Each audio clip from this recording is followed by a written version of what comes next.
अस्सलाम वालेकुम स्टूडेंट्स। बेटा कैसे हैं आप लोग? उम्मीद करता हूँ खैरियत से होंगे। बेटा हमने लास्ट जो काम कर लिया था, हमारे पास जितने मॉडल शामिल थे कोर्स में, और Rutherford atomic model, Bohr atomic model, वो सारी चीज़ें हम लोगों ने डिस्कस कर ली थी।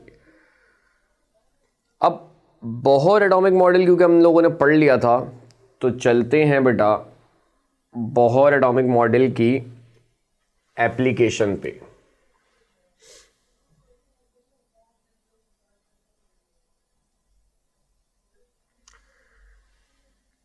Applications of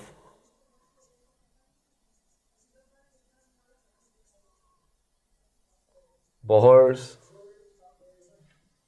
atomic model.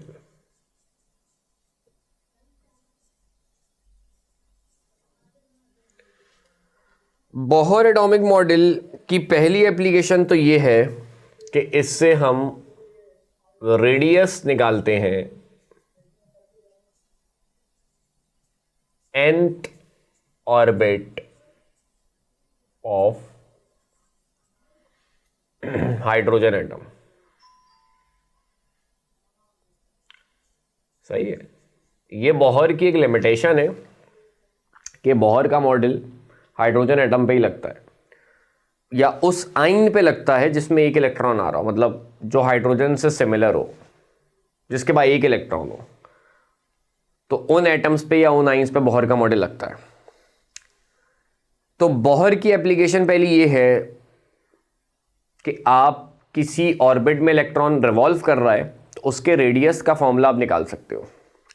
अच्छा, ये क्योंकि डेरिवेशन है, तो डेरिवेशन तो जाहिर है एमसीक्यूज में आपसे नहीं पूछी जा सकती, फिर भी स्टार्ट कैसे होती है वो मैं आपको बता देता हूँ। सही है। और एंड का जो फॉर्मूला वो आप लोगों के सामने लिख देता हूँ। बीच की जो डेरिवेशन अगर आप करना चाहो खुद से तो कर लो, याद आपको सिंपल फॉर्मूला रखना है, लेकिन फिर भी वो फॉर्मूला कैसे आया पता तो होना चाहिए। स्टार्ट हमने कहाँ से लिया? हाँ चलो, बीच की कैलकुलेशन तो चलो फिर भी आप खुद कर लोगे। तो शुरुआत कहाँ से की और फिर फॉर्मूला क्या आया वो देख लेते हैं। तो हम जब हाइड्रोजन एटम की बेटा बात करते हैं तो हाइड्रोजन के सेंटर में न्यूक्लियस है, बाहर इलेक्ट्रॉन घूम रहा है, न्यूक्लियस पे पॉजिटिव चार्ज है, इलेक्ट्रॉन पे नेगेटिव चार्ज है। और क्योंकि बेटा आपका इलेक्ट्रॉन घूम रहा है, तो आप फिजिक्स में एक चीज़ पढ़ते हो, जब भी कोई ऑब्जेक्ट घूमता है तो वो सेंट्रीपिटल फोर्स की वजह से घूमता है। कोई भी चीज़ सर्कल में घूम रही है तो उसको सेंट्रीपिटल फोर्स मिल रही है जब भी वो घूम रहा है। ऐसा ही है। अब एक चीज़ और भी तुम लोगों ने फिजिक्स पढ़ी होगी कि सेंट्रीपिटल फोर्स बजात खुद कोई फोर्स नहीं होती, कोई फोर्स होती है जो सेंट्रीपिटल फोर्स का रोल प्ले कर रही होती है। जैसे अगर आप 2-3 एग्जाम्पल आपको देता हूँ, आप पत्थर को रस्सी में डाल के घुमा रहे हो, तो यहाँ पे सेंट्रीपिटल फोर्स कौन है? टेंशन। रस्सी काट दूंगा, पत्थर कभी भी सेंटर में नहीं घूमेगा। और रस्सी में कौन सी फोर्स होती है? टेंशन। तो यहाँ टेंशन सेंट्रीपिटल फोर्स का रोल प्ले कर रही है। ठीक है। इसी तरह अगर मैं आपको और मिसाल दूं, अर्थ सन के गिर्द चक्कर लगा रही है, घूम रही है, इसका मतलब उसको भी सेंट्रीपिटल फोर्स मिली है। वहाँ सेंट्रीपिटल फोर्स कौन है? सन और अर्थ के बीच जो ग्रेविटेशनल फोर्स है। बीच से सूरज को अगर हटा दूं तो ज़मीन कभी भी गोल गोल नहीं घूमेगी, वो भी निकल लेगी। तो इसका मतलब ज़मीन और सूरज के बीच जो ग्रेविटेशनल फोर्स है उसकी वजह से अर्थ गिर्द राउंड चक्कर लगा रही है। आप गाड़ी को घुमा रहे हो गोल गोल, तो उसको भी सेंट्रीपिटल फोर्स मिली है। वहाँ सेंट्रीपिटल फोर्स कौन है? रोड और टायर के बीच जो फ्रिक्शन है। यानी अगर मैं ऑयल गिराऊं रोड पे तो फिर गाड़ी कभी भी गोल नहीं घूमेगी, स्लिप मार जाएगी। तो कहने का मकसद ये, सेंट्रीपिटल फोर्स खुद कोई फोर्स नहीं होती, कोई फोर्स होती है जो सेंट्रीपिटल फोर्स का रोल प्ले करती है। तो इसी तरह बेटा हाइड्रोजन एटम की बात करूँ, बीच में न्यूक्लियस है, उस पर पॉजिटिव चार्ज है, बाहर इलेक्ट्रॉन है, उस पर नेगेटिव चार्ज है।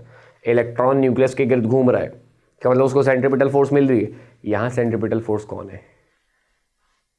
पॉजिटिव न्यूक्लियस और इलेक्ट्रॉन के बीच जो फोर्स है, और दो चार्जेस के बीच की जो फोर्स होती है उसको कूलम्स फोर्स या इलेक्ट्रोस्टैटिक फोर्स कहते हैं। इलेक्ट्रोस्टैटिक फोर्स कहते हैं, और उसके बारे में कूलम ने सबसे पहले बताया था, एक पूरा लॉ दिया था, तो कूलम्स फोर्स भी कह सकते हैं। तो यहाँ पे इलेक्ट्रॉन को सेंट्रीपिटल फोर्स मिली है जब भी वो घूम रहा है, और यहाँ पे सेंट्रीपिटल फोर्स बेसिकली बेटा कौन है? Coulomb's force. तो बेसिकली डेरिवेशन की शुरुआत यहीं से होती है। इस डेरिवेशन में हम क्या करते हैं, हम कहते हैं कि भाई क्या कहते हैं, हम कहते हैं कि सेंट्रीपिटल फोर्स यहाँ पे बराबर है किसके, कूलम्स फोर्स के, एफ कह देते हैं कूलम्स फोर्स को। चलो, सेंट्रीपिटल फोर्स का फॉर्मूला आप लोगों ने पढ़ा होगा बेटा, mv² होता है, और कूलम्स फोर्स का फॉर्मूला क्या होता है, कांस्टेंट आता है k, या फिर उसको 1 उसकी जगह 1/4πε0 भी लिखते हैं। फिजिक्स में भी पढ़ी होगी ये चीज़ें आपने, ज़्यादातर फिजिक्स की हैं ये, चार्जेस वार्जेस की, तो वहाँ उसकी डिटेल में तुम लोग गए होगे। दो चार्जेस को मल्टीप्लाई करो। अब दो चार्जेस कौन से, एक इलेक्ट्रॉन है एक न्यूक्लियस है। इलेक्ट्रॉन के चार्ज को ई कह देते हैं, और न्यूक्लियस में प्रोटॉन होता है। जो इलेक्ट्रॉन पे चार्ज होता है वही प्रोटॉन पे चार्ज होता है। तो अगर इलेक्ट्रॉन का चार्ज ई है तो प्रोटॉन का चार्ज भी ई होगा, मगर न्यूक्लियस में ज़रूरी तो नहीं ना एक ही प्रोटॉन हो। अगर मिसाल है 5 प्रोटॉन है, तो जो एक प्रोटॉन का चार्ज है उसको आपने 5 से मल्टीप्लाई करना पड़ेगा, ऐसा ही है। 10 प्रोटॉन है तो एक प्रोटॉन के चार्ज को आपने 10 से मल्टीप्लाई करना पड़ेगा। 20 प्रोटॉन है तो एक के चार्ज को 20 से, यानी कहने का मकसद ये ई को आप मल्टीप्लाई करोगे जितने प्रोटॉन है न्यूक्लियस में, और जितने प्रोटॉन है न्यूक्लियस में बेटा उसको क्या बोलते हैं, एटॉमिक नंबर, जिसको जेड से रिप्रेजेंट करते हैं।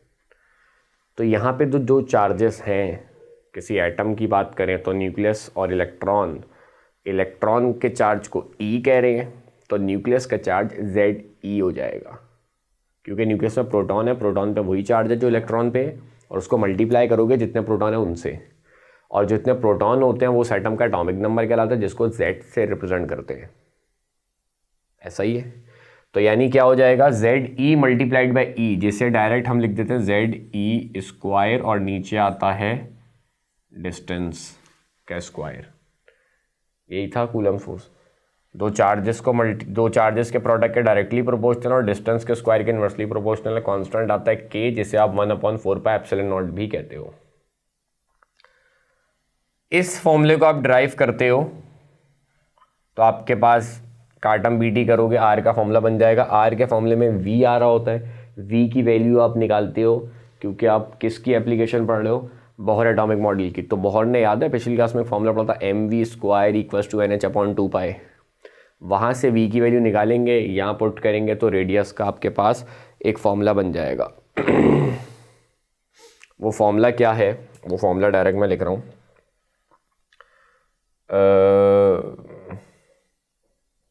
बग़ैर ड्राइव किए तो पता नहीं, देखो मैं याद करके लिखने की कोशिश करता हूँ। n² इधर इसको सही से लिख देते हैं, n² h² πmze²। सही है, ε0 n² h² πmze²। सही है। कुछ ये फॉर्मूला आपका बनता था किसका, रेडियस का। आप इसको पूरा ड्राइव करोगे तो इसको ड्राइव करने के बाद आपका कुछ इस तरह का फॉर्मूला बन जाता था। ऐसा ही है, इसको ड्राइव करके देख लेना, बन जाएगा आपके पास ये फॉर्मूला। अब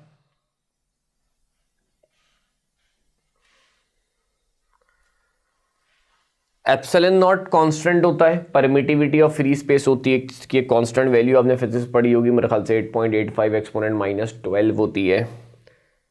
h² कांस्टेंट है, प्लैंक्स कांस्टेंट, इसकी भी कांस्टेंट वैल्यू होती है 6.625 एक्सपोनेंट -34 जूल सेकंड। पाई 3.14 कांस्टेंट है, मास ऑफ इलेक्ट्रॉन कांस्टेंट है 9.11 exponent -31 kg। z, hydrogen atom की बात करें तो हाइड्रोजन का एटॉमिक नंबर 1 होता है, z की जगह 1 आ जाएगा। ई, चार्ज ऑफ इलेक्ट्रॉन, वो कांस्टेंट होता है 1.6 एक्सपोनेंट -19 कूलम। तो बोहर ने क्या कहा, बोहर ने कहा भाई इतने सारे कांस्टेंट क्यों रख रहे हो, आप एक काम करो ना, आप इन सारे कांस्टेंट को अलग करो। सबसे पहले तो आप n² को ऐसे ही लिख दो, आप n² को ऐसे ही लिख दो, और ये जो सारे कांस्टेंट है, ε0 है, h² है, पाई है, m है, z है, e² है, इसको एक कांस्टेंट का नाम दे दो a0। और ये जो a0 आया है ये आपका क्या कहलाता है,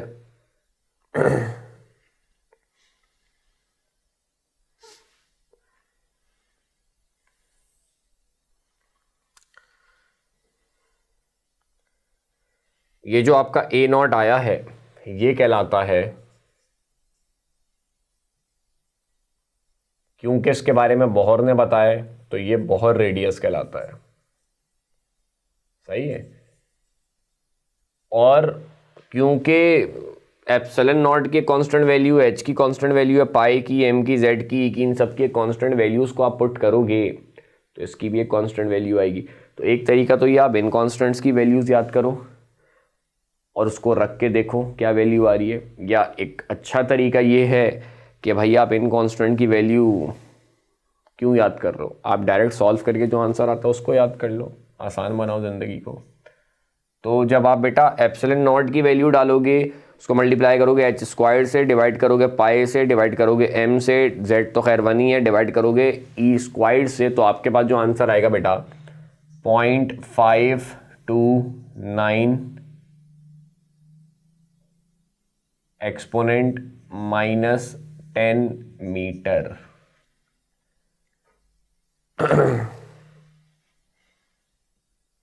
या अगर मैं इसको सेंटीमीटर में करूं, आपको पता है कि बेटा 1 मीटर में 100 सेंटीमीटर होते हैं, तो -10 की जगह -8 हो जाएगा।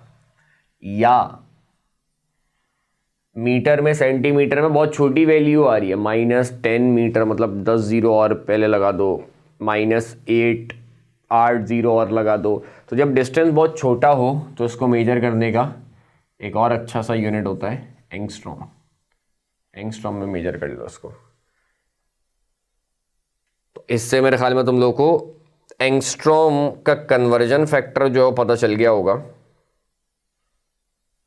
कि एक एंगस्ट्रॉम, इधर लिख देता हूँ, एक एंगस्ट्रॉम, ये बात भी एमसीक्यूज में आ सकती है, -10 मीटर या -8 सेंटीमीटर के बराबर होता है।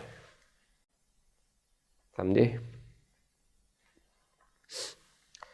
यानी एक एंगस्ट्रॉम इतना छोटा होता है, देखो एक एंगस्ट्रॉम एक्सपोनेंट -8 सेंटीमीटर के बराबर है, यानी 1 सेंटीमीटर तुम लोगों ने देखा ही होगा, स्केल में होता है 1 सेंटीमीटर, मुझे नहीं पता कितना, अंदाजन इतना होता है। इसके क्या करो, 1 एक्सपोनेंट -8 है, यानी आप इसके कर दो 10 करोड़ हिस्से, इतना था, इसको 10 करोड़ हिस्सों में डिवाइड कर दो, तो उसमें से जो एक हिस्सा होगा वो एक एंगस्ट्रॉम होता है, यानी इतना छोटा होता है एक एंगस्ट्रॉम। आप इमेजिन कर पा रहे हो, 1 सेंटीमीटर इतना, उसके 10 करोड़ डिवीजन कर दो, इतनी सी चीज़ के 10 करोड़ डिवीजन कर दो, और फिर जो एक डिवीजन होगा, एक जो हिस्सा होगा वो आपका एक एंगस्ट्रॉम होगा। तो इतना छोटा यूनिट होता है एंगस्ट्रॉम डिस्टेंस का। तो बेटा आपको एटम का जब रेडियस वगैरह निकालना होता है या बॉन्ड लेंथ वगैरह निकालनी होती है, तो क्योंकि वो बहुत छोटी होती है तो उसको हम एंगस्ट्रॉम में मेजर करते हैं। सही है। अच्छा, अब अगर मैं आपसे कहूँ कि भाई आप जो है वो हाँ, अगर आप इस फॉर्मूले में पहले ऑर्बिट का रेडियस निकालोगे, r1 निकालोगे, मतलब यहाँ पे n क्या है, जिस ऑर्बिट की बात हो रही है, पहले ऑर्बिट की बात हो रही है, n की जगह 1 डाल दो, दूसरे ऑर्बिट की बात हो रही है n की जगह 2 डाल दो, तीसरे ऑर्बिट की बात हो रही है n की जगह 3 डाल दो, चौथे की बात हो रही है n की जगह 4 डाल दो, सॉल्व करो, आपके पास आंसर आ जाएगा। अब अगर पहले ऑर्बिट की बात करो, n की जगह 1 डालो, 1 को मल्टीप्लाई करो a नॉट से, a नॉट की वैल्यू वो लिखी हुई है, तो आपके पास बेटा जो रेडियस आएगा, डायरेक्ट एंगस्ट्रॉम में लिख देता हूँ, ऑब्वियसली 0.529 एंगस्ट्रॉम आएगा कि नहीं। जब आप 1 डालोगे बच्चे तो 1 का स्क्वायर 1, 1 को 0.52 एंगस्ट्रॉम से मल्टीप्लाई करेंगे तो वही आंसर आएगा। दूसरे ऑर्बिट का अगर मैं रेडियस निकालूंगा तो n की जगह डालोगे आप 2, 2 का स्क्वायर होता है 4, और 4 को जब आप मल्टीप्लाई करोगे 0.529 से, तो अंदाजन सोचो 4 को मल्टीप्लाई करो 0.5 से तो 2 पॉइंट समथिंग आंसर आएगा।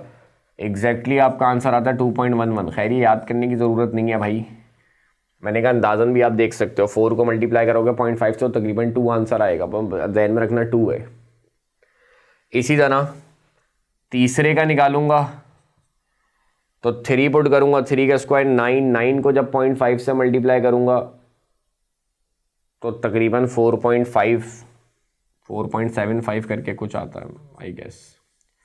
फिर वो बात एग्जैक्टली आपको याद रखने की ज़रूरत नहीं है, बस आप जो है वो अंदाज़न दिमाग में रखना कि इतना आंसर आएगा। इसके बाद अगर मैं चौथे का निकालूंगा तो n की जगह 4 पुट करूंगा तो 4 का स्क्वायर 16, 16 को 0.5 से मल्टीप्लाई करो तो 8 में आंसर आएगा, 8.4 करके कुछ आता है। और आखिरी पांचवे का भी निकाल लो, 5 पुट करोगे, 5 का स्क्वायर 25, 25 को जब आप आधा करोगे तो तकरीबन 13 के करीब आंसर आएगा, 13.22 आता है। खैर ये वैल्यू याद नहीं रखनी, अंदाज़न याद रखना कितना आंसर आएगा। अब ये सारी बातें मैंने क्यों बताई? ये सारी बातें बेटा मैंने इसलिए बताई, ये सारी बातें मैंने आपको इसलिए बताई कि मैं एक चीज़ बता सकूं। वो चीज़ क्या है? अगर आप इन दोनों के बीच में डिफरेंस निकालोगे, वो 2 है, ये 0.5 है, तकरीबन 1.5 आ रहा है अंदाज़न, एग्जैक्ट निकालने की जरूरत नहीं। इसमें निकालोगे तो तकरीबन आपका आंसर 4.75 है, 2.11 है, 2 में समथिंग आएगा। इन दोनों का 1.5 आया था, इनका तकरीबन 2 आया।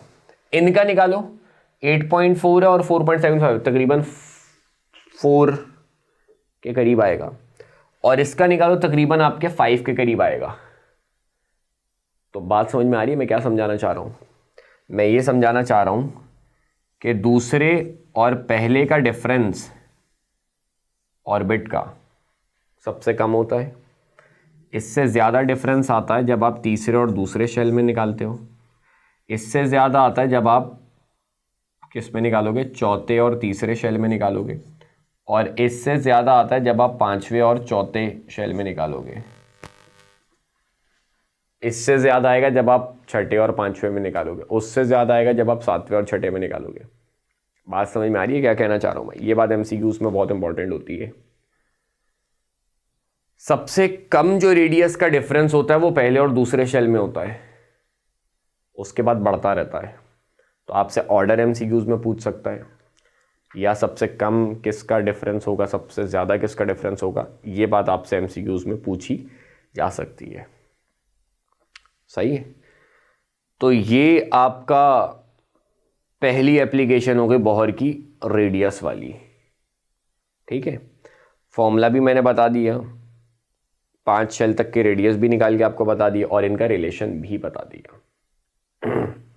आगे चलते हैं। पहली एप्लीकेशन हो गई। दूसरी एप्लीकेशन है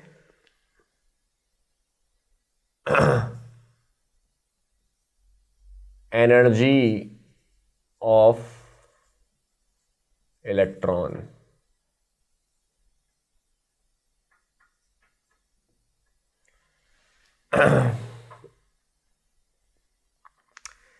एनर्जी निकालनी है आपको इलेक्ट्रॉन की। अब ये भी डेरिवेशन है, तो बस स्टार्ट कहाँ से हो रही है और एंड में फॉर्मूला क्या है वो मैं बता देता हूँ। बीच का काम आप लोग कर लेना, क्योंकि ज़ाहिर है डेरिवेशन MCQs में नहीं आएगी। स्टार्ट करते हैं बेटा इसको कहाँ से? हम कहते हैं कि हमें एनर्जी निकालनी है इलेक्ट्रॉन की, टोटल एनर्जी कह दो, या एंड में E कहेंगे तो E से ही रिप्रेजेंट करो, फिर बाद में तुम लोग कन्फ्यूज हो जाओगे। एनर्जी को E कह दिया मैंने भाई, टोटल एनर्जी जो इलेक्ट्रॉन की।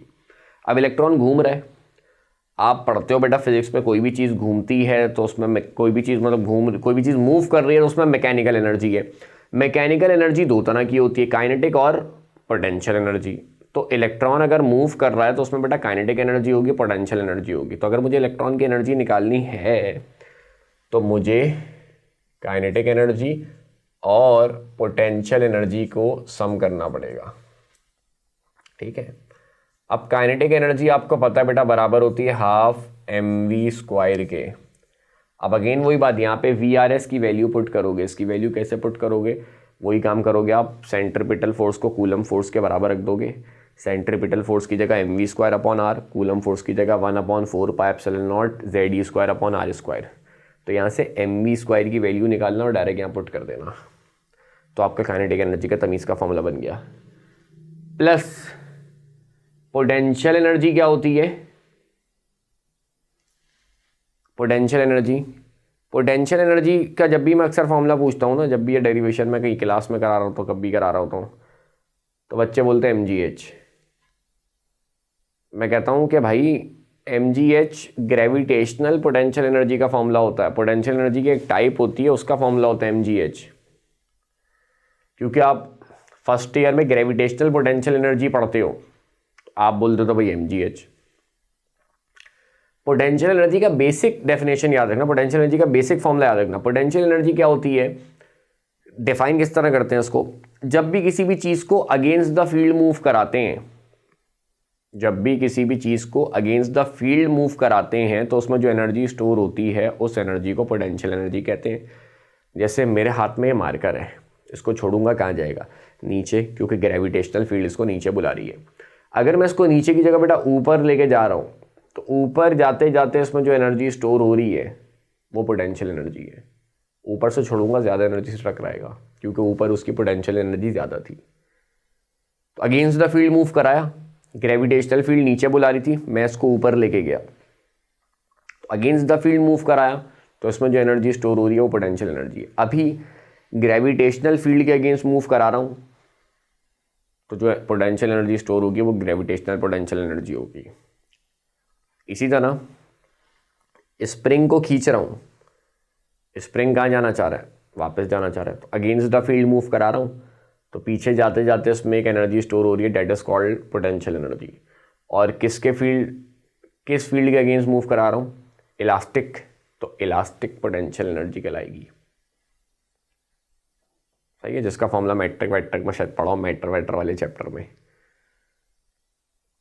और एक पॉजिटिव चार्ज है, एक नेगेटिव चार्ज है, एक दूसरे को अट्रैक्ट करेंगे। अगर मैं इनको दूर कर रहा हूँ, अगेंस्ट द फील्ड मूव करा रहा हूँ, तो दूर जाते हुए इनमें एक एनर्जी स्टोर होगी, that is called potential energy. कौन सी पोटेंशियल एनर्जी होगी? Charges, electric field, electrostatic field के अगेंस्ट मैं इसको मूव करा रहा हूँ, तो that is called electrostatic potential energy. तो यहाँ पे जो पोटेंशियल एनर्जी है वो इलेक्ट्रोस्टैटिक पोटेंशियल एनर्जी है ना बेटा। न्यूक्लियस इलेक्ट्रॉन को बुला रहा है, मैं उसको दूर रखे हुए हूँ, तो यहाँ पे जो पोटेंशियल एनर्जी है वो इलेक्ट्रोस्टैटिक पोटेंशियल एनर्जी है। उसका फॉर्मूला क्या होता है? फॉर्मूला मैंने कहा छोड़ दो, आप खुद बना सकते हो। बेसिक डेफिनेशन मैंने बताया, अगेंस्ट द फील्ड वर्क करा रहे हो तो पोटेंशियल एनर्जी स्टोर होगी। सही है, अगेंस्ट द फील्ड करा रहे हो पोटेंशियल एनर्जी स्टोर होगी। अगेंस्ट द फील्ड यानी पोटेंशियल एनर्जी का बेसिक फॉर्मूला होता है -W। सही है, अब देखो माइनस ऐसी रहा, W क्या होता है? Force into distance. न्यूक्लियस और इलेक्ट्रॉन के बीच फोर्स कौन सी है? Coulomb's force. कूलम्स फोर्स का फॉर्मूला अभी मैंने लिखा 1/4πε0 Ze²/r², यही था।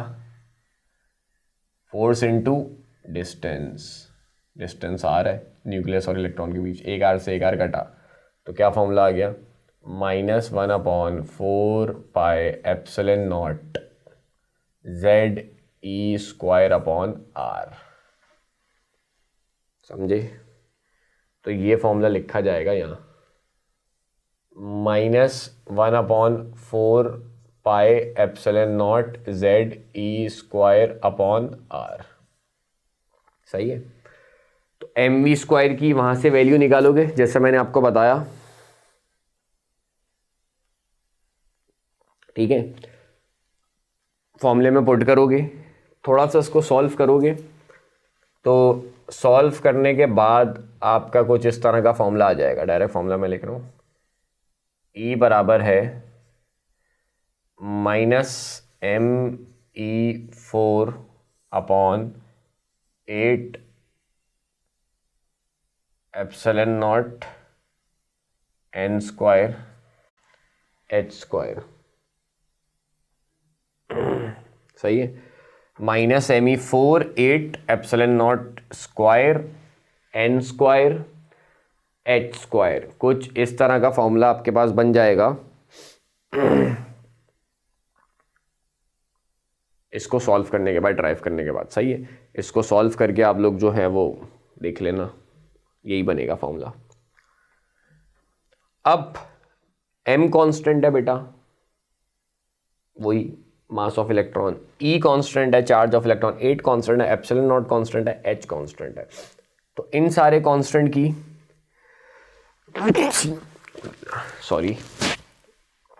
इन सारे कांस्टेंट की जब आप वैल्यूज पुट करोगे तो आपके पास माइनस ऐसी रहा 2.178 एक्सपोनेंट -18 जूल्स, और नीचे आपका n स्क्वायर ऐसे ही रहेगा। कुछ इस तरह का आपके पास आंसर आ जाएगा।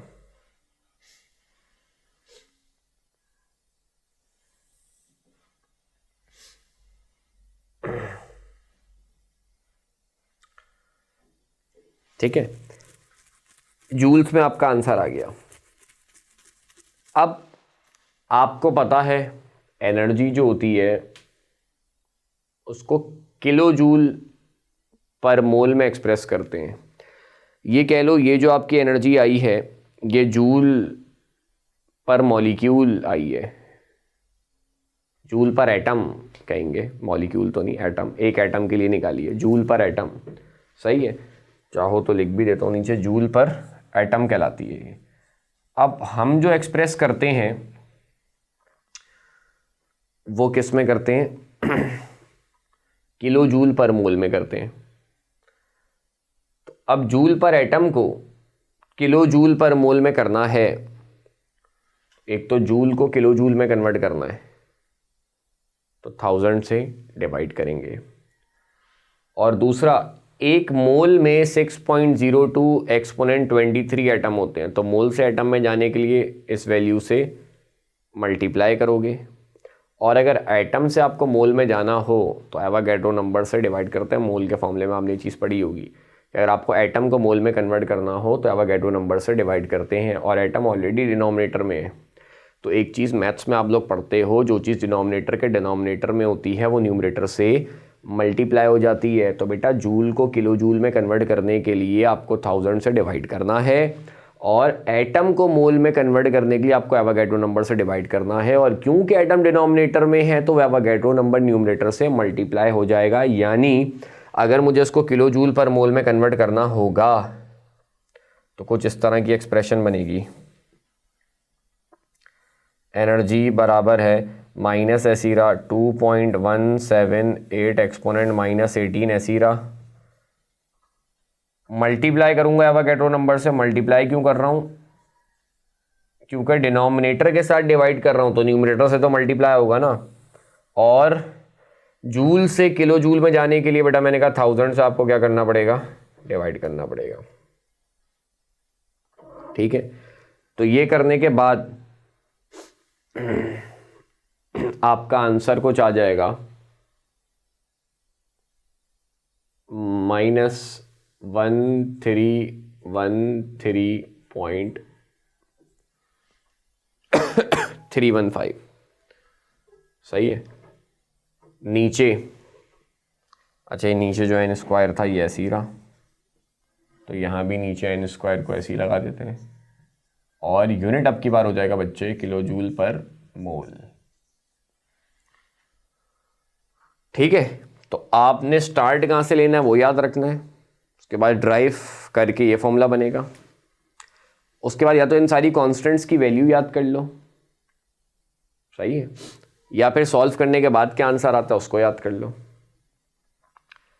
ये जो आंसर आएगा बेटा, क्योंकि आपने सारी वैल्यूज ऐसा यूनिट की पुट की हैं तो आंसर आपका जूल्स में आएगा, और एक एटम हमने डेरिवेशन में कंसीडर किया था ना, तो जूल पर एटम एक एटम के लिए आए, अब उसको किलो जूल पर मोल में कन्वर्ट करना है तो 1000 से डिवाइड करोगे, एवोगैड्रो नंबर से मल्टीप्लाई करोगे तो आपकी energy kilo joule per mole में आ जाएगी 1313.315। ठीक है, तो ये आपके पास आ गया एनर्जी का एक अदद फॉर्मूला। अब क्या करेंगे, अगर बात की जाए इलेक्ट्रॉन घूम रहा है पहले ऑर्बिट में, उसकी मुझे एनर्जी निकालनी है E1, पहले ऑर्बिट की एनर्जी निकाली। n क्या है बेटा, यहाँ पे ऑर्बिट को रिप्रेजेंट कर रहा है, शेल को रिप्रेजेंट कर रहा है। पहले ऑर्बिट की बात करेंगे तो बेटा n की जगह 1 डाल देंगे, तो n की जगह 1 डालोगे तो क्या फॉर्मूला आ जाएगा, मतलब क्या आंसर आ जाएगा, ऑब्वियस 1313.315 किलो जूल पर मोल ही आएगा। सही है। दूसरे की करोगे तो n की जगह आप क्या डाल दोगे बेटा 2 डाल दोगे। सही है। दूसरे की बात करोगे तो आप n की जगह पे 2 डाल दोगे, और जब आप n की जगह 2 डालोगे नीचे तो 2 का स्क्वायर होता है आपका 4, ऊपर तकरीबन 1300 है। 1300 को जब आप 4 से डिवाइड करोगे तो आपका आंसर 300 में कुछ आएगा। सही है। तो एग्जैक्ट आंसर आपका आता है 328.32 किलो जूल पर मोल। सही है। इसी तरह जब आप तीसरे शेल की बात करोगे तो आप क्या करोगे, n की जगह 3 डाल दोगे, 3 का स्क्वायर हो जाएगा 9, तो 1300 को आप जब तकरीबन 9 से मल्टीप्लाई करोगे तो आंसर आपका 100 पॉइंट समथिंग आएगा।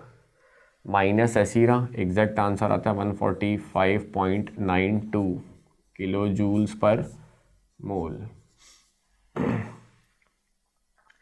उसके बाद जब आप चौथे शेल की बेटा बात करोगे,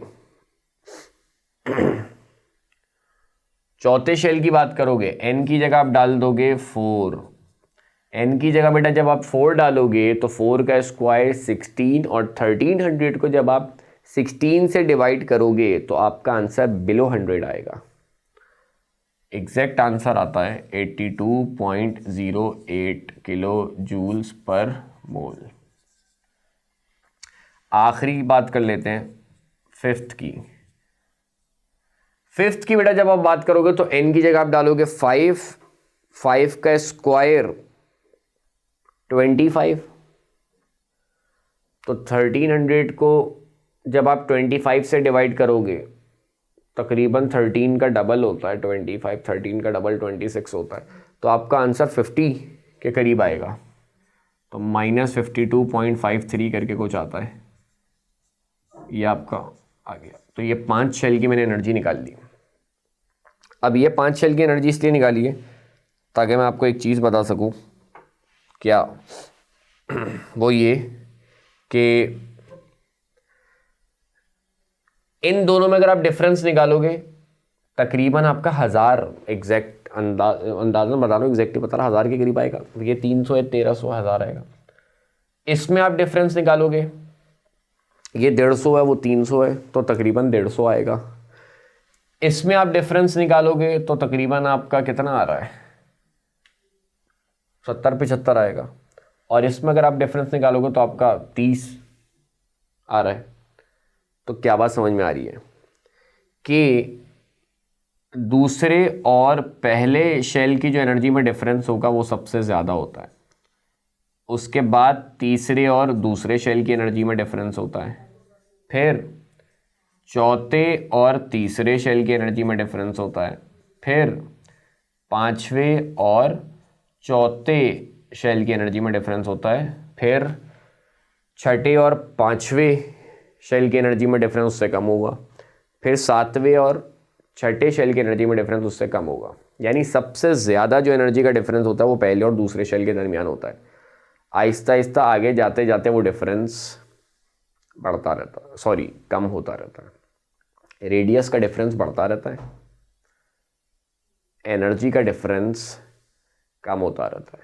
सही है। जैसे जैसे आगे जाते रहेंगे वैसे वैसे रेडियस का जो गैप है वो आपका बढ़ता रहेगा और एनर्जी का जो गैप है वो आपका कम होता रहेगा। सही है। क्योंकि न्यूक्लियस है, शुरू के शेल न्यूक्लियस के करीब होंगे, बाद वाले शेल जो है वो न्यूक्लियस से दूर होते जाएंगे, तो रेडियस का डिफरेंस बढ़ता रहेगा। और शुरू वाले जो शेल हैं उनमें इलेक्ट्रॉन की ग्रिप ज़्यादा है, तो उन पर अट्रैक्शन ज़्यादा है, तो उनकी एनर्जी ज़्यादा होगी, और आहिस्ता आहिस्ता एनर्जी का डिफरेंस कम होता रहेगा। तो ये चीज़ बेटा एमसीक्यूज़ के पॉइंट ऑफ व्यू से काफ़ी इंपॉर्टेंट है कि जैसे जैसे हम ऊपर वाले शेल में जाते हैं वैसे वैसे रेडियस का डिफरेंस जो है वो बढ़ता रहता है और एनर्जी का जो डिफरेंस है वो आपका कम होता रहता है। ठीक है, तो पहली एप्लीकेशन बेटा हमने की जिसमें रेडियस का फॉर्मूला निकाला। दूसरी एप्लीकेशन बेटा हमने की जिसमें हमने एनर्जी का फॉर्मूला निकाला। आगे चलते हैं।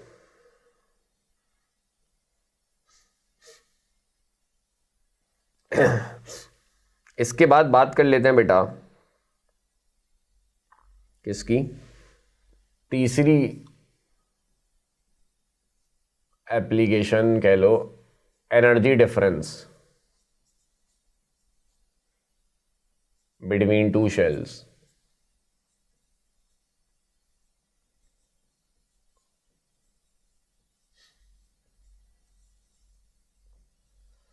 दो शेल के बीच जो एनर्जी का डिफरेंस है उसको हम निकाल रहे हैं। सही है, दो शेल के बीच जो एनर्जी का डिफरेंस है उसको हम निकाल रहे हैं। अब दो शेल के बीच जो बेटा एनर्जी का डिफरेंस है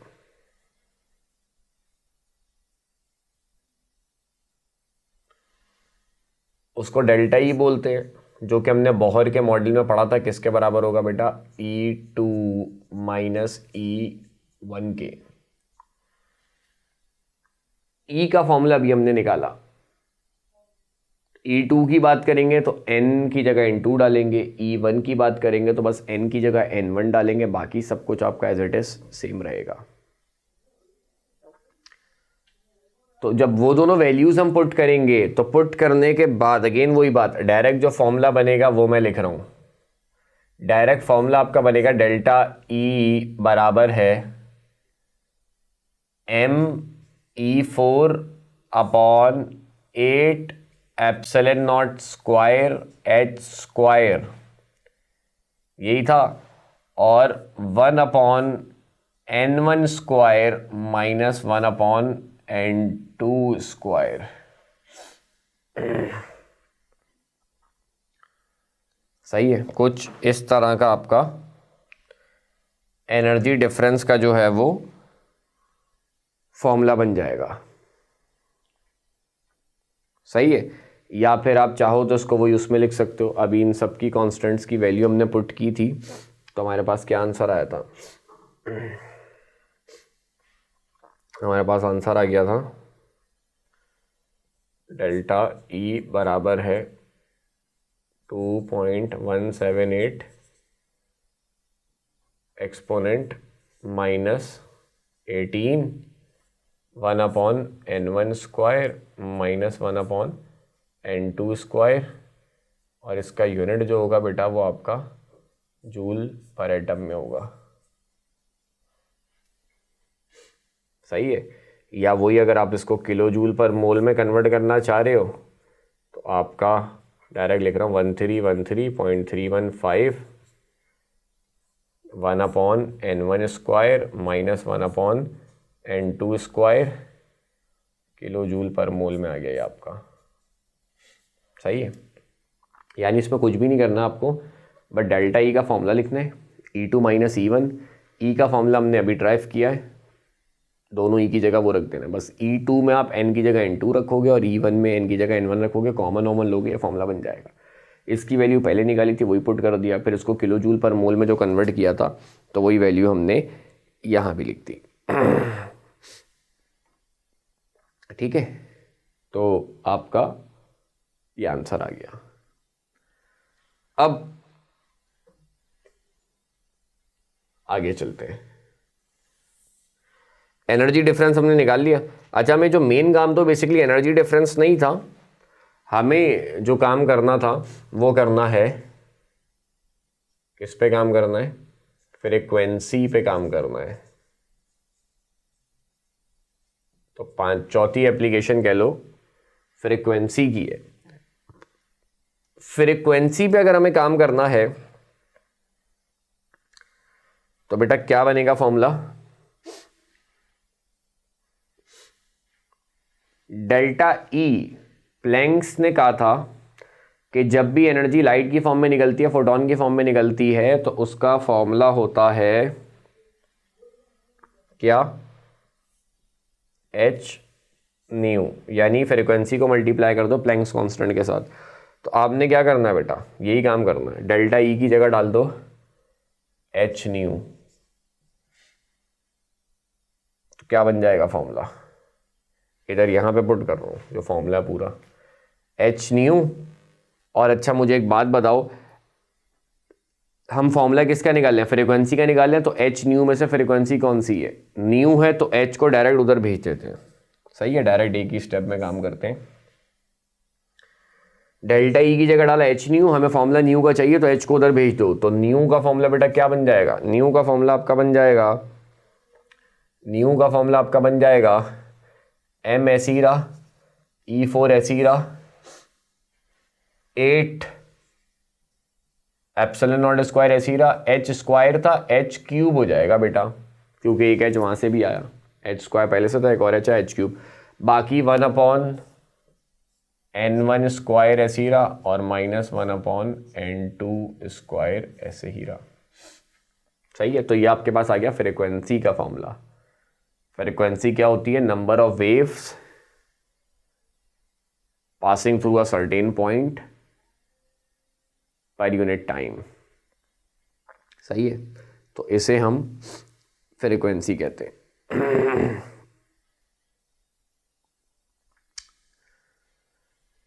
अब अगर मैं एक आखिरी काम करना है, वो ये वेव नंबर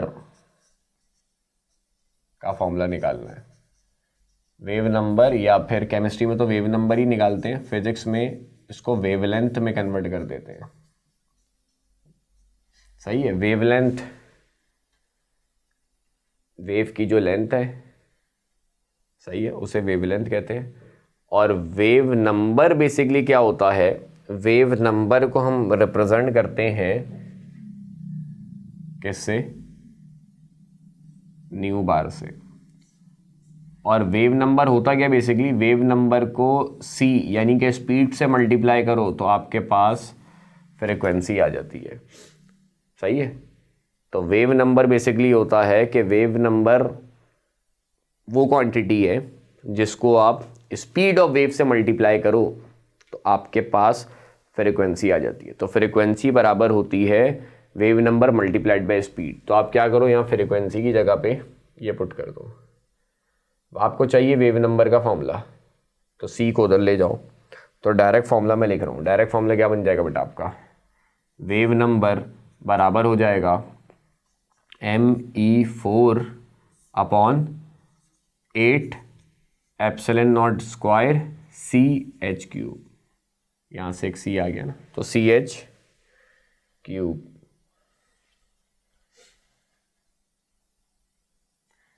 और 1/n1 स्क्वायर और -1/n2 स्क्वायर। अब वहां तक के तो कांस्टेंट को हमने सॉल्व कर चुके थे ना, जिसमें m था, e⁴ था, 8 था, एप्सिलॉन स्क्वायर था, h स्क्वायर था। अब यहाँ पे एक h एक्स्ट्रा है, h³ हो गया और c भी आया, तो अब जाहिर सी बात है वो कांस्टेंट तो नहीं रहेगा, इसकी कांस्टेंट चेंज हो जाएगी। तो इस सारे कांस्टेंट पे काम किया किसने, एक साइंटिस्ट है रेडबर्ग्स। तो उसने क्या कहा कि ये सब बराबर होता है आपका किसके, RH के, क्योंकि रेडबर्ग्स ने काम किया था, तो ये कहलाता भी आपका रेडबर्ग्स कांस्टेंट है।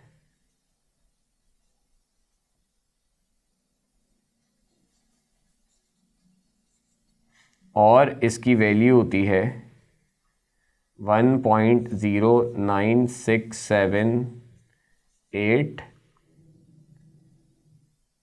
एक्सपोनेंट 7, सही है। और इसका यूनिट क्या होगा, इनके तो आगे कुछ यूनिट नहीं होंगे, इसका वो यूनिट होगा जो वेव नंबर का होता है। वेव नंबर होता है इनवर्स ऑफ वेवलेंथ, तो वेवलेंथ का यूनिट मीटर होता है, तो उसका मीटर इनवर्स होगा।